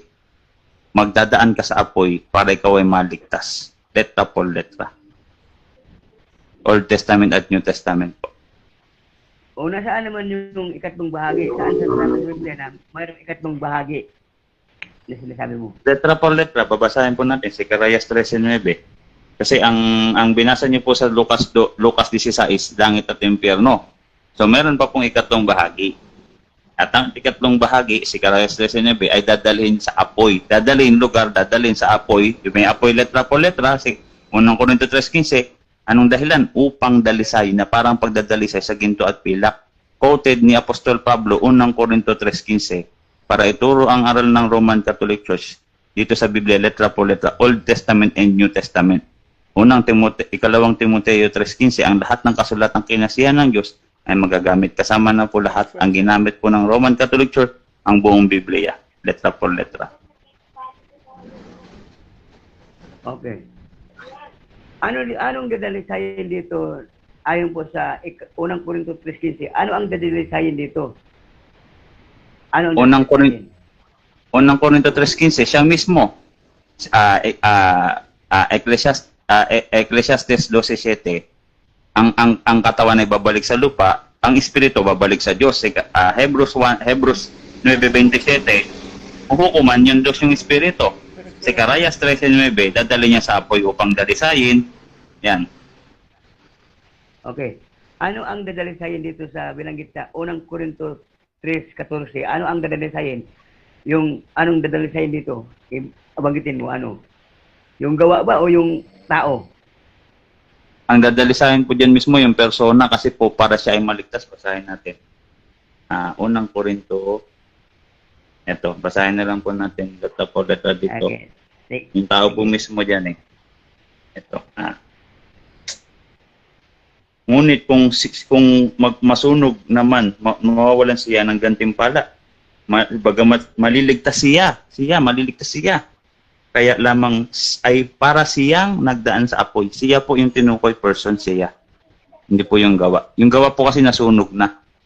Kaya siya dadalisayin. Yung gawa sunog, siya dadalisayin. Letra po letra. Para maligtas. Ayan po. Okay. Yung pong sa Lucas 16, next question. Yung Lucas 16 na pinagdalahan ni Lazaro at nung mayaman, ano ang termino doon? Ano ang katawagan doon sa lugar na yon? Ano ang katawagan doon sa lugar na yon? Ang letra po doon, sabi po ng letra po letra, sa piling ni Abraham, kay Lazarus. Ang letra po letra naman sa isa, Hades, means impyerno. Pero meron pong ikatlong bahagi, Zacarias 13:9, at doon sa Lucas 12:48-49, na paparusahan ng magaan. Sa 58-59, tinukoy po na bilangguan, at siya po ay nakakalabas doon. Pagbayaran mo ang iyong kasalanan. Ibig sabihin, bilanggo ka, makakalabas ka. Kaya sa unang Korinto 3:15, maliligtas, letra po letra. Ang dinalisay yung tao. Sinunog yung gawa, dinalisay yung tao. Letra po letra. Unang Korinto 3:15. Zacarias 13:9, Apokalipsis 21:27, hindi po makapasok doon kahit katiting na kasalanan sa langit. So, yan po. Okay. Yung bang Hades, yun ba yung impyerno? Yung Hades? Apo, yun po yung Hades. Yes, yun po yung Hades, yun po yung impyerno. Kaya nga po, unang state niya, una at ikalawang state yan, o una at ikalawang place. Pero meron nga pong ikatlong bahagi sa Zacarias 13:9. Tinawag na pagdadalisay na parang ginto sa apoy. Meron din pong apoy, pero dadalisayin po. Kinote po yan doon sa unang Korinto 3:15, maliligtas siya. kailangan magdaan siya sa apoy. Dadaan lang po sa apoy, hindi po siya permanent sa apoy. Okay. Kung yung Hades, yun ang impyerno, saan naman ihagis yung Hades? Kung yung Hades yun ang impyerno, saan naman ilalagay yung Hades sa araw ng paghuhukom? Saan dadalhin yun? Yung mga ilalagay ang Hades sa impyerno. Iyan na po yung impyerno itself na rin po yan, pero yung lake of fire, kasama na rin po diyan pati katawan susunugin. Yung sinabi ni Kristo na huwag kayong matakot sa pumapatay ng laman, ngunit hindi kayang pumatay ng espiritu. Matakot kayo sa, yun nga, sa Diyos siya, na kaya niyang sunugin ang katawan at espiritu. Pati katawan po susunugin sa impyerno. Yun po napunta sa lawa ng apoy. Pero hindi po yan yung purgatorio. Yung purgatorio, ikatlong bahagi, si Zacarias 13:9. Lucas 12:48-49. Okay. Wala kang binanggit dun sa Zacarias 3:19, wala kang specific, ang sabi mo lang ikatlong bahagi. Wala kang lugar na ipapangalan doon kung ano yun. Wala kang lugar na ipapangalan doon. Meron po, letra po letra, pagdadalisay sa apoy. Pagdadalisay sa apoy po, ito. Ang purpose po nun, nung ikatlong bahagi, letra po letra, pag binasa natin dito, basahin na lang natin, at aking dadalhin ang ikatlong bahagi sa apoy at sila'y dadalisayin po. Yan, dadalisayin po. Nagaya ng pagdadalisay sa ginto at pilak. Pagdadalisay, purgatorio po yan sa Latin. Purgatorium. Next question. Nabasa po. Okay, next question.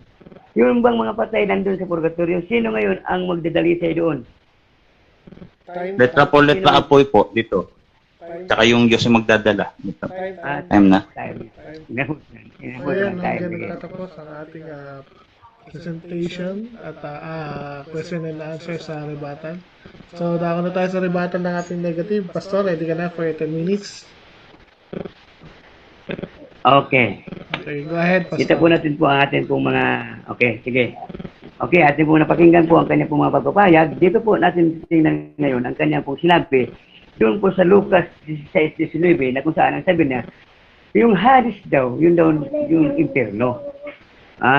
Kaya kung atin titingnan dito, kung yung Hades yun ang impyerno, dito po sa aklat ng pahayag, 20, ang talata po ay 13, ay ganito po ang nakasulat tungkol sa Hades, kung ano yung Hades at ano yung sabi niya na yun ang impyerno. Sabi rito, sa pahayag 20, ang talata po ay 13 hanggang 15, sabi rito. At iluluwa ng dagat ang mga patay na nasa kanya. At ibinibigay ng kamatayan at ng Hades ang mga patay na nasa kanila. At hinatulan ang bawat tao ayon sa kanilang mga gawa. Okay. At ang kamatayan at ang Hades ay itatapon sa lawa ng apoy. Ito ang ikalawang kamatayan. Yan po ang maliwanag na yung Hades po, hindi po yun ang impyerno.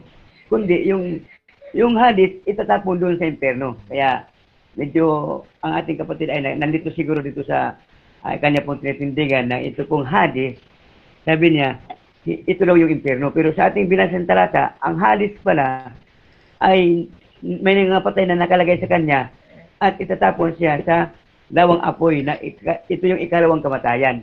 Yan po yung last judgment, yung itatapon yung Hades doon kasama yung mga nakalagak na patay doon.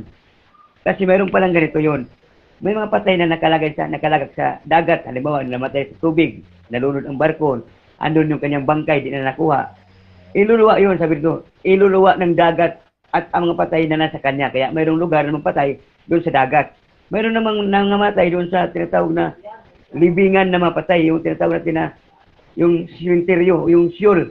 Gaya po ng ating Panginoon, siya po inilibing sa tinatawag na lupa. Kaya yun tawag doon sa Sheol, yun po yung libingan na mapatay. At mayroon man ditong lugar na kung saan po yung Hades, na kung saan po yung mga tao makasalanan, na gaya po ng mayaman, ay doon dinala, doon sa Hades. Ibig sabihin, nung hindi pa paghuhukom, doon muna inilagay yung mga tao na mayroong mga kasalanan na bahid na kasalanan. Yung tinatawag na hindi ikamamatay, sabi dito sa ating binasa sa unang Juan 5:16. Mayroong kasalanan ikamamatay at mayroong hindi. Okay. Tinatanong ko siya kanina na ano ba yung kasalanan na ikamamatay. Hindi po niya binigyan ng specific kung ano yung kasalanan na ikamamatay at ano yung hindi na pwede idalangin. Kaya yan ang ating gusto ngayon palabasin. Anong kasalanan na nasa purgatorio na pwedeng ipanalangin para sila ay maligtas. Yan, mamaya, ganyan banggitin din kasi may binanggit sa kanina na kunting kasalanan, kunting parusa.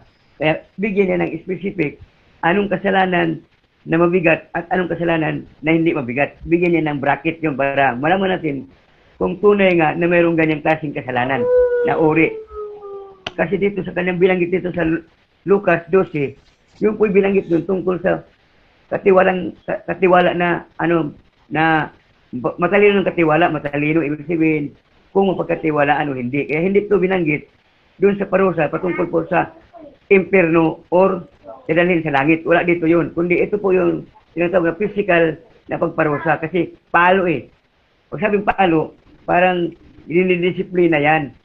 Iba po yung ating pinag-usapan dito. Yung ating pinag-usapan dito, parusang kamatayan to doon sa impyerno at langit kung saan ka mapunta. Kasi sabi nito, at ang lahat ng patay bubahayin muli at haharap sa hukuman ng Panginoon upang hahatulan ayon sa kanyang mga gawa. Kaya dito po sa kanyang binasa kanina sa unang Korinto, medyo nagkamali siya dito na ang dadalisayan dito, yung mismong tao, hindi po. Ang dadalisayan dito, yung ating gawa. Kasi nga, ang tao, hahatulan ayon sa kanyang mga gawa. Kaya dito po ating babalikan yung kanyang talata, unang Korinto 3:15. Ang sabi na, ang dadalisayan daw mismo yung tao.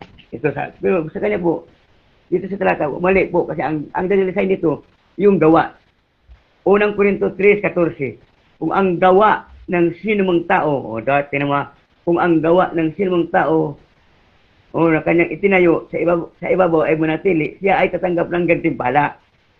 Kung ang gawa ng sinumang tao ay matupok, siya ay malulugi, bagamat siya ay ligtas. Ibig sabihin to, ito po tumutukoy ito sa pagtayo na pundasyon. Kaya connected ito doon sa tinatawag ni Pablo na wala nang ibang saligan na pagtayo, kundi nakatayo na si Kristo. Yun po yung ibig sabihin nito, na bawat ang tao, bawat gawa niya ay susubukin sa pamamagitan ng apoy.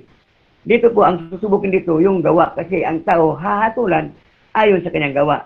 Ayon po doon sa Pahayag 20, ang talatay 13 hanggang 15.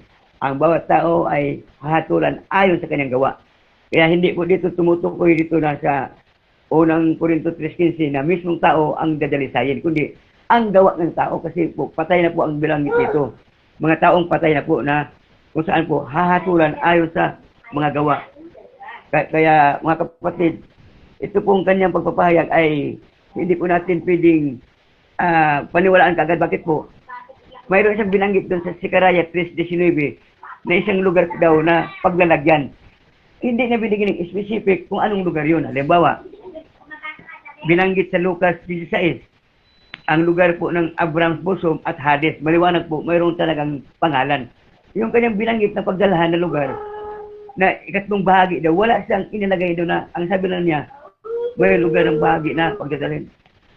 Kaya, ang sabi dito, na basahin mo kung anong lugar yun specific, gaya ng Lucas 16, na mayroong Hades at mayroong Abraham's bosom. Kaya wala pong napatunayan na ating kapatid na ginamit niya dito yung pong tinatawag na Latin na sabi na purga, yung purga, tuyo. Kaya dito po sa ating topic ngayon, napakaliwanag po na ang lugar po ng ating pong papuntahan, dalawa lang po, langit at impyerno, at Hades at ang Abraham's bosom. Kaya wala pong lugar dito na may ikatlong bahagi pa na pupuntahan. Kung talaga, yung libingan ng mga patay na pinuntahan ng Panginoon upang ipangaralan, yan po yung isang balangguan po yun, balangguan ng mga patay din po yun. Ibig sabihin, isa po itong lugar na kung saan po parang ang mga tao doon na nakalagak doon, yan sila yung mga patay po, gaya po ng Sheol. Gaya ng Sheol, ibig sabihin, libingan ng mga patay. Kaya yan po kapatid, ang ating pong pagpapatoo dito, na ang itong purgatorio po na kailangan doktrina, ito po ay hindi natin panghawakan na idalangin ang mga patay na nasa purgatorio. Ating babalikan yung unang Korinto 3, sabi dito, ito po ay tumutukoy dito na ang tao ay dadalisayin ang kanyang gawa. Unang Korinto 3:13 hanggang 15. Ang gawa ng bawat isa ay mahayag. sapagkat ang araw ang magbubunyag dito, sapagkat ito ay mahayag sa pamamagitan ng apoy, at ang apoy ang susubok kung anong uri ng gawain ang ginagawa ng bawat isa. Kaya yan po ay ang gawa ng tao. Kaya kung atin ditong ilagay sa konsepto yung purgatorio na kung saan po ang tao ay dalangin doon sa purgatorio para maligtas. Dito po sa ating pong basahin talata na binanggit nila, yan po ay hindi na pwede idalangin yung tinatawag na mga patay. Bakit? Dadalisayin yung gawa niya eh. Ibig sabihin, ang bawat tao ay susubukin ang kanyang gawa kung ito'y mabuti o masama. Kaya doon po sa judgment, sa pag-aaral ng paghuhukom, dito po sa pahayag 20, ang talata po ay 13 hanggang 15. Yan na po yung tinatawag na haharap ang bawat isa at hahatulan ayon sa kanyang mga gawa. Kaya gawa talaga ang dinadalisay doon sa unang Korinto 3, talatang 13 hanggang 15. Gawa talaga ang dadalisay, hindi yung tao. Kasi ang tao patay na nga eh. Paano pa makagawa ng mabuti ang taong patay?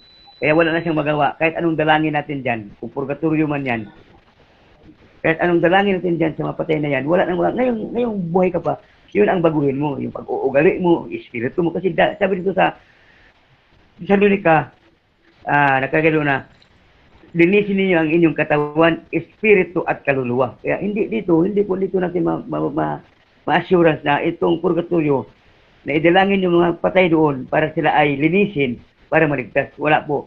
Habang buhay ka, linisin mo na ang iyong espiritu, kaluluwa at ang iyong katawan. Kaya nandito po yun sa talata ng Biblia. Kaya anong sabi doon sa unang Korinto 3:16? Ingatan ninyo ang inyong katawan. Kaya yung katawan, dito ba lang sa lupa, ingatan na. Sapagkat kayo ang templo ng Diyos. Kaya yung ating pong iingatan dito habang buhay pa tayo, ang ating kaluluwa, espiritu, at ang ating katawan. Kaya yung pong aklat po ng unang Korinto 3, ang dadalisayin doon yung ating mga gawa nung tayo'y buhay pa. Kaya dito po sa ating punto, bakit ako negative ng purgatorio, wala po yung aral ang tungkol dyan na idalangin ang mga patay doon sa purgatorio, linisin para sila may kaligtasan. Hindi po. Ang panglinis po doon sa ating kasalanan ay ang dugo ng Panginoon na binuhos doon sa krus ng Kalbaryo. Yun pong Juan 1:29. Ito ang kordero ng Diyos na naglilinis ng kasalanan ng sanlibutan. Ito po yung ating pong assurance na ang bawat sumampalataya sa Panginoon ay maligtas. Roma 10:13. Ang bawat tumawag sa pangalan ng Panginoon ay maliligtas. Kaya habang buhay tayo, ngayon tayo mananampalataya sa ating Panginoon at tanggapin natin ang Ebanghelyo upang tayo ay maligtas. Kaya ang purgatorio po na doktrina, yan po ay hindi po yan biblical, no? Hindi po yan assurance na tayo po ay maniwala dyan. Bakit? Wala pong biblical po na nagtuturo niyan na ang mga patay ay sa purgatorio ay dinalangin upang maligtas. Oh, sapat na po ang ating ginawa dito sa lupa. Kung tayo po ay naggumawa ng masama sa lupa, pagdating sa Panginoon paghuhukom, haharap tayo sa Diyos at tayo hahatulan ayon sa ating mga gawa.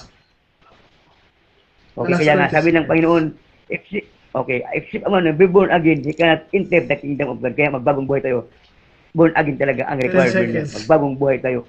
Okay, God bless you po sa inyong lahat. God bless you po. Okay. Okay. Ayan. And thank you so much, Pastor. So, dako na tayo sa 7 minutes. Ready ka na? Boy letra? Boy letra?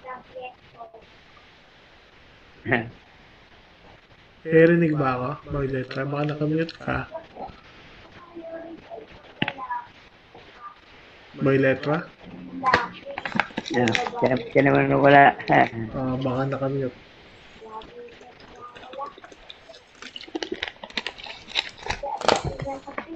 Kaya natin si Boy letra. So, ayun. Nakamute. Hello, Uncle. Rinig na ako? Ayan, narinig ka na. Okay yan, okay. Okay ka na. Go ahead. 7 minutes. Okay, unang tanong, Pastor, sabi mo yung ang dinalisay doon yung gawa. May mababasa po ba tayong ganun sa unang Korinto 3:14, 3:10 hanggang 15, buong verse na yan, buong chapter, meron po ba tayong mabasa letra po letra? Gawa dinalisay. ng Diyos? Meron po, wala? Letra po, Ito letra mga po. kalagay. Okay, yes. Ito po. Sabi nito sa unang Korinto 3:13. Ang gawa ng bawat isa ay mahayag sapagkat ang araw ang magbubunyag dito. Sapagkat ito'y mahayag sa pamagitan ng apoy. At ang apoy ay susubok kung anong uri ang gawain ang ginagawa ng bawat isa. Kaya yun talaga yun, no?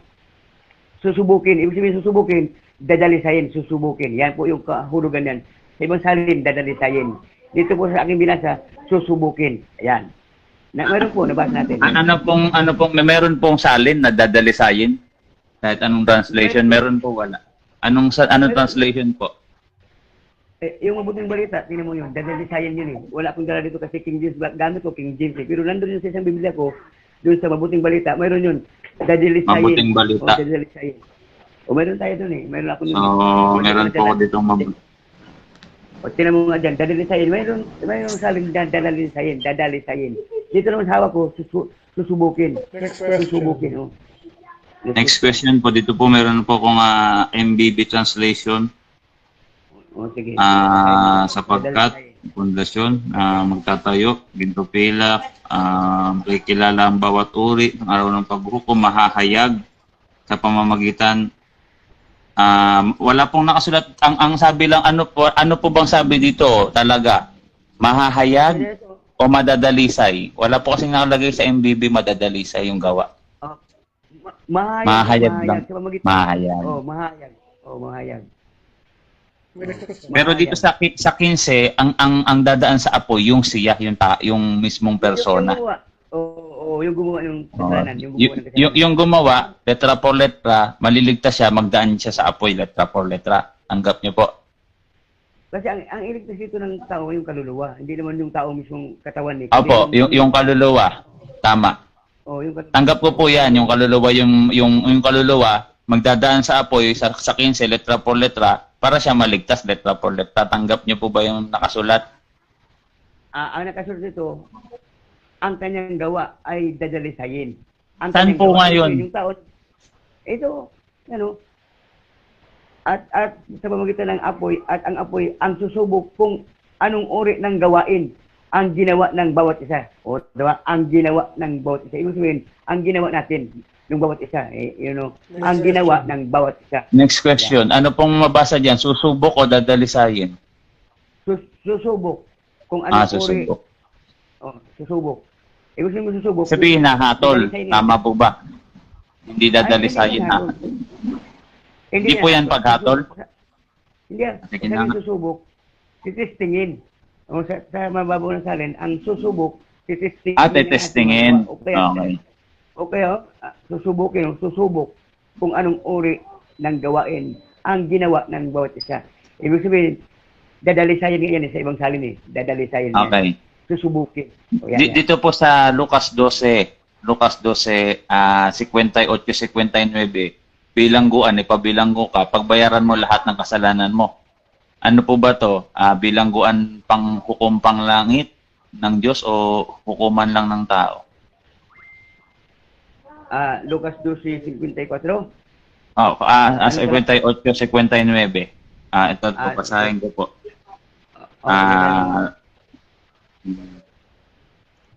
Loading pa. Sagutin ko na.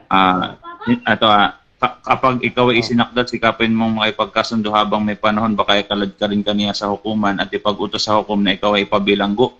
Sinasabi ko sa iyo, hindi ka rin makalalabas doon hanggat hindi mo papagbayaran ng kahuli-hulihan mong kasalanan. May kinalaman po ba ito sa kaligtasan, paghukom ng kaluluwa? Meron po ba itong kinalaman sa kaligtasan ng kaluluwa o sa panglaman lang, yung sinabi ni Kristo?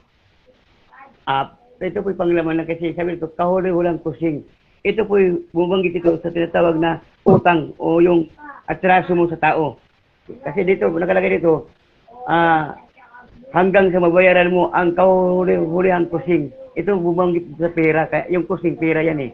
Hindi yan nakakaanggop dun sa pangkaluluwang paghatol. Yan. Hindi po yan. Yan. Next question. Meron po, aware po ba kayo na dito sa Mateo Mateo 5, ay Mateo 18:33 hanggang 35. Ang hukuman po dito, ama na nasa langit, letra por letra. Ganon din, ipapabilanggo ka hanggang mapagbayaran mo yung kasalanan mo. Hukuman, ama na nasa langit. Diyos po ba yung ama na nasa langit o tao? Siyempre, Diyos yung nasa langit na Ama. Siyempre, Diyos yun. Oh, Okay. Diyos yun. Basahin ko, Pastor, para ma-clear sa mga nakikinig at sa galit ng hari. Ato, continue natin. Nag-ads na, nakakaano naman tong ads na to. Teka. Sige. Basahin mo. Mateo 18:34, sige. Mateo 18:33-34. Sabi dito, Oh, sa galit ng hari, siya'y ipinabilanggo, letra por letra, ipinabilanggo, may hanggang sa mapagbayaran ang lahat ng kanyang mga utang. Gayon din ang gagawin ng sa inyo ng aking ama na nasa langit. Tanggap mo po ba na may nabasa ko letra por letra, hukuman ng langit, ipapabilanggo kapag bayaran mo yung kasalanan mo, letra por letra. Tanggap niyo po to, yes or no? nakalagay dito sa aking binasa dito na mayroong nakalagay na tagapagparusa hanggang sa magbayaran siya ng Yes. kanyang utang. Oh. Meron ditong, malapit. Sabi doon, sa baba, basahin niyo po, gayon din ang gagawin ng aking ama na nasa langit. Tanggap niyo po. Sabi dito sa 35, gayon din naman ang gagawin sa isa sa inyo. Time. Oh. So, yan po nagtatapos ang ating rebuttal. So, paadako na tayo sa ating 5 minutes conclusion. So, Pastor Cesar Baladad, so ready ka na ba? Okay, ready na. Conclusion, 5 minutes. Okay, go ahead, Pastor. Okay, yan po yung ating pong pagpapatunay dito po sa ating paksa na kung saan talagang hindi po natin pwedeng itumbas o i-compare yung parusa sa lupa kasi po dito po sa ating batas sa lupa mayroong tinatawag na mga exemption. Halimbawa, yung bill. Ang criminal pwedeng magpiyansa, makalaya. Yan. Kaya dito po ating binasa dito sa mga parabol patungkol po sa mga kasalanan, yun pong ating pinag-usapan dito, pangkaluluwang kasalanan. Ang paghatol doon sa pangwalang hanggang kamatayan sa impyerno.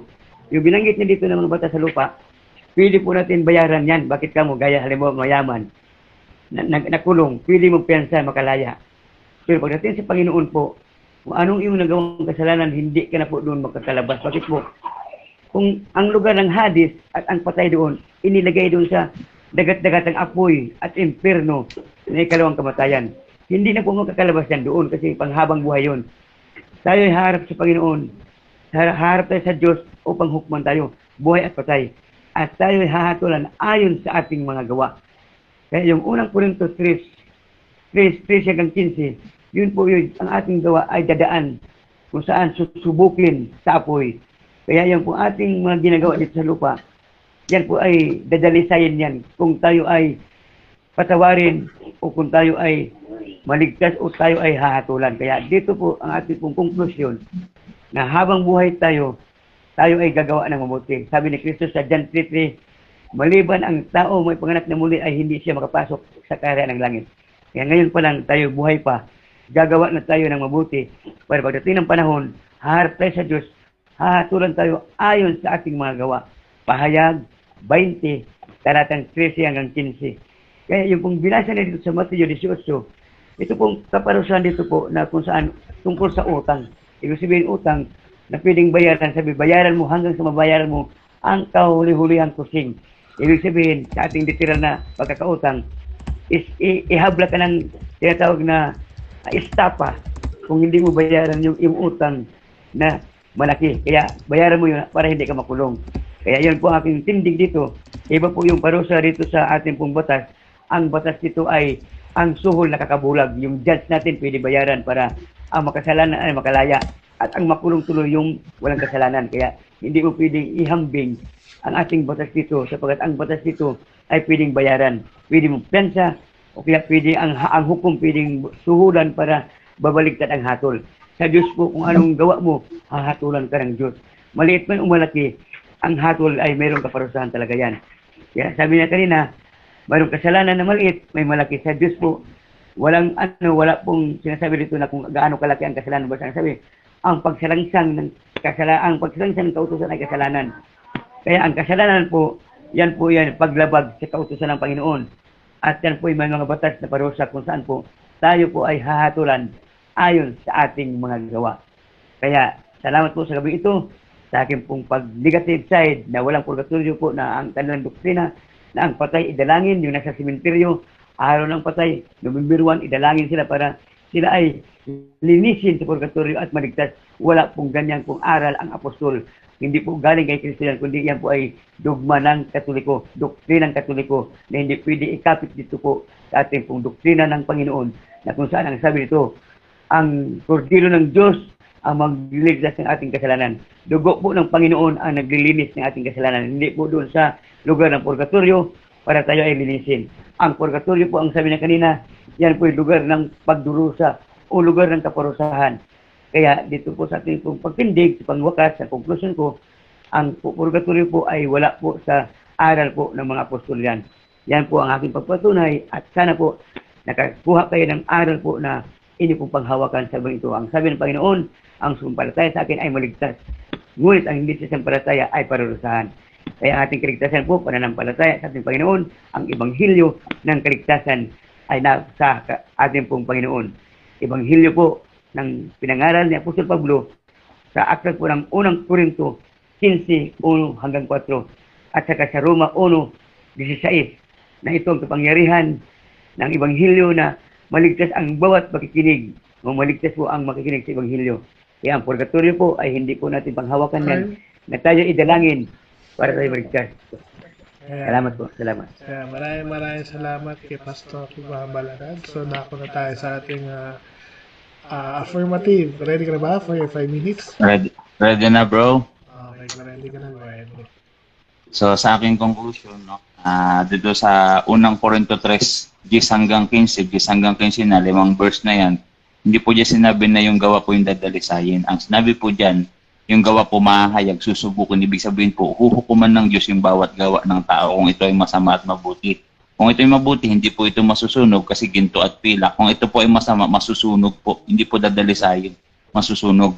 Yun, hukuman po yan. Pero sa 15, yung tao po, yung person, hindi naman po kasama yung laman kasi Ecclesiastes 12:7, yung katawan po babalik sa alabok, yung espiritu babalik sa Diyos. Ang gagawin ng Diyos, dadaan sa apoy upang maligtas. Kasi hindi po yung gawa yung dadaan sa apoy upang maligtas. Hindi po ililigtas yung gawa kasi yung gawa po, batayan po yun ng paghukom. Yung person po, siya, ay dadaan sa apoy para maligtas. Letra por letra. Para clear po, para ma-align po tayo sa letra por letra. No? Kahit ano pong translation, walang ganyan. Sabi niya, susubukin, ibig sabihin, mahahayag, huhukuman. No? So dito naman tayo sa sinabi niya, iba daw yung hukuman ng actually, hindi po naparito ang ating Panginoon upang iligtas po ang ating katawan sa hukumang panglupa. So, ibig sabihin po, ang pinapahayag ng ating Panginoong Kristo, hindi po ito hukuman lang panglupa. Kasi po, maraming hukom sa lupa, makulong ka, mapagbintangan ka lang. At saka yung sinabi niya po na wala pong maliit at malaki sa Panginoon, meron po mababasa letra po letra. Dahil ang Roman Catholic Church po, magaling sa Biblia, letra po letra, sabi na Pastor Baladad, wala pong maliit o malaki. Pare-pares lang ang hatol. Meron po, basahin natin dito sa Mateo 5, talatang 21. Ito, letra po letra. No? Narinig ninyo na inutos ng Diyos sa inyo, huwag kang papatay. Ang sino mang pumatay ay mananagot sa hukuman. Ngunit sinasabi ko naman sa inyo, ang sino mang napupuod sa kanyang kapatid ay mananagot sa hukuman. Ang humamak sa kanyang kapatid ay mananagot sa Sanhedrin. Sino mang magsabi sa kanya, kapatid, ulol ka, ay manganib na paparusahan sa apoy ng impyerno. So meron pong iba't ibang kasalanan, merong iba't ibang klaseng parusa, yung isa sa impyerno pa nga eh. So ibig sabihin, yung ito pong alignment po to sa parusa sa parusa ng Diyos kasi po ang tao hindi po kaya magparusa sa impyerno. Malinaw po 'yan. Ngayon ibaba natin kaya't kung mag-alay ka ng sa abot sa Diyos, no? Teka, dito na tayo sa baba, no? Kung may ibig magsakdal sa iyo, makipagkaayos ka kaagad, o kita mo sa baba lang, no? Nabanggit na naman. Bago makarating sa hukuman, ibig sabihin ng Diyos, Hebrews 9:27, habang buhay ka pa, kasi pag namatay ka na, Hebrews 9:27, hukuman ka na. Ang inyong kaso, kung hindi, ay dadalhin ka niya sa hukuman at ibibigay ka nito sa tanod. At ikukulong ka naman ng bilangguan. Tandaan mo, hindi ka makalalabas doon o hindi ka makalalabas doon hanggat hindi mo mapagbayaran ang kahuli-hulihang sentimo. Hindi po sinabing piyansa rito. Pagbayaran mo talaga to hanggang mandito ka. Ngayon, ito po ba hukuman ng pangtao? Mayroon po to showdown na po to para matapos na po agad yung argumento. No? Meron po tayong mabasa, hukuman po ng Diyos, ganito rin. No? Dito, basahin natin. No? Mateo 18:33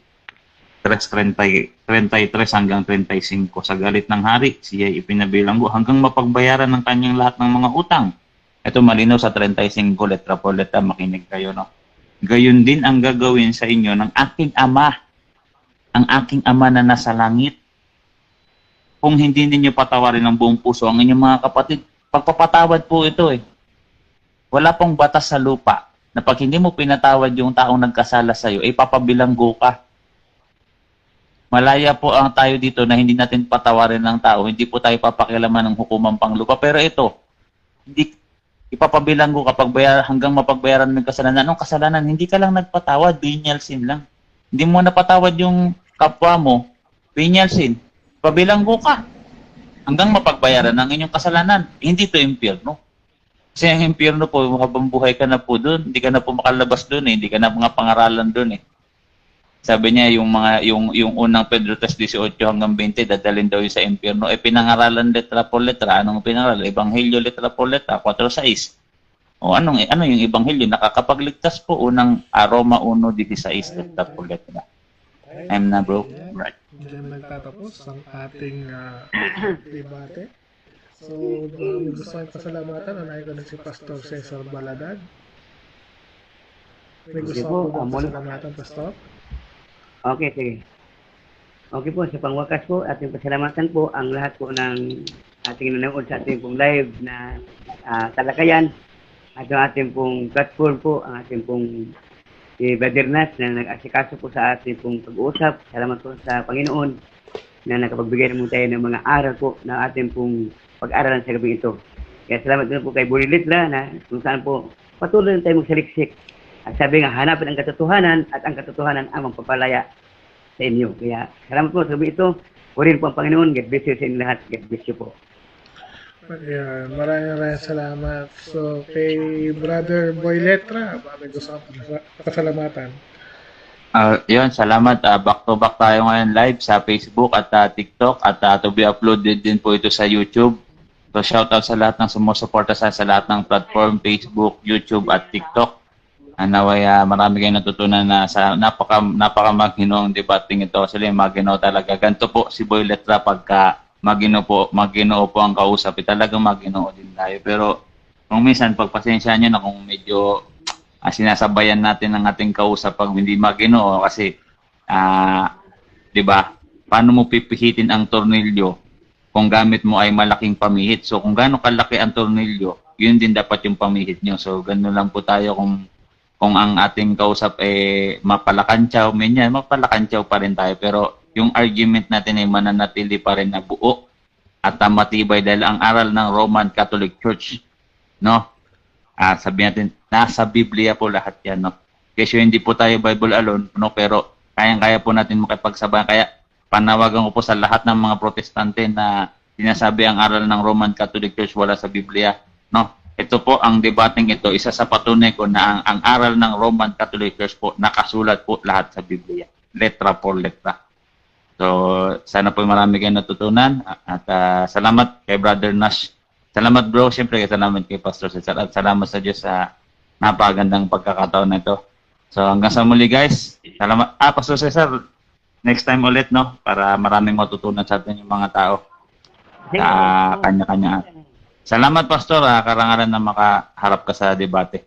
Okay. Yan lang, bro. Salamat. Salamat. Yan nyo sa akin, YouTube ha. Ito i-down na sa akin ha. Okay.